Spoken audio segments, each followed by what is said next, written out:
Il est tout à fait compréhensible que les industriels de l'époque ne soient pas venus s'installer par hasard le long du fleuve Aude. Il y avait le chemin de fer, avec pour symbole le tronçon reliant Carcassonne à Rivesaltes, qui fut achevé en 1904 et qui présentait un ouvrage unique au monde dans les gorges de la pierre lisse. Il y a également l'eau, qui coule ici en abondance, et l'énergie qui en découle. L'énergie hydraulique fournie grâce à l'Aude a permis aux scieries et aux moulins de fonctionner, mais aussi d'alimenter les besoins de l'industrie. Le fleuve a surtout donné à Joachim Estrade l'opportunité de faire du département audois le premier territoire électrifié en 1891 grâce à différentes usines hydroélectriques encore existantes aujourd'hui. Usine de Saint-Georges à Axat ou encore celle de Gesse, commune de Bessèdes de Sceaux. À l'époque, le défi était de taille, mais cette avancée technologique a conféré un avantage à la haute vallée de l'Aude en offrant aux industries une énergie nouvelle qui se développera abondamment dans l'Aude, mais aussi dans toutes les autres vallées montagneuses françaises, expliquant l'industrialisation de ces dernières au XXe siècle. L'eau était alors l'énergie motrice permettant de produire l'électricité.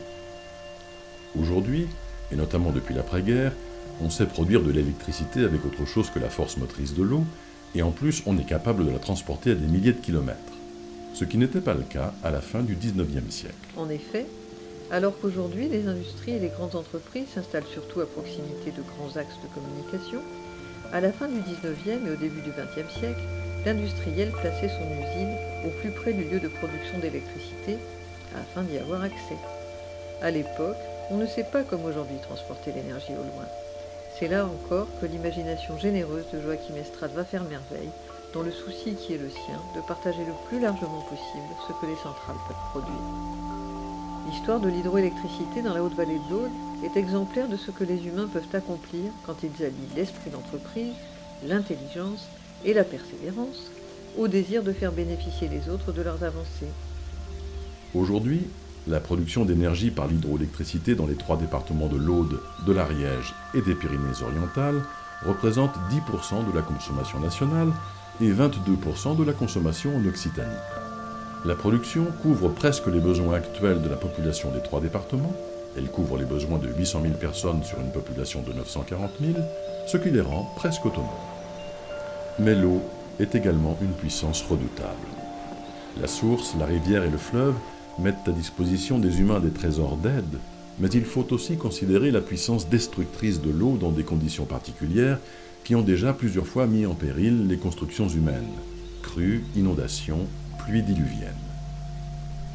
L'eau charrie avec elle une force difficile à contrôler, et les employés des usines ou fabriques situées au bord de rivières ont dû plus d'une fois travailler d'arrache-pied pour réparer au plus vite les dégâts causés par les inondations. L'eau peut aussi apporter avec elle la pollution qui la contaminait et qui constitue un enjeu de plus en plus crucial pour la faune, la flore et les habitants.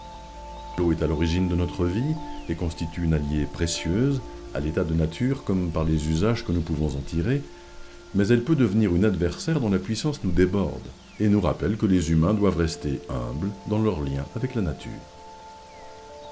Un travail authentique est une quête d'harmonie avec le territoire et ceux qui l'habitent, et cela demandera toujours de prendre le temps et les moyens de les connaître. Les fontaines sonores coulent dans ce sens et sont disponibles pour tous.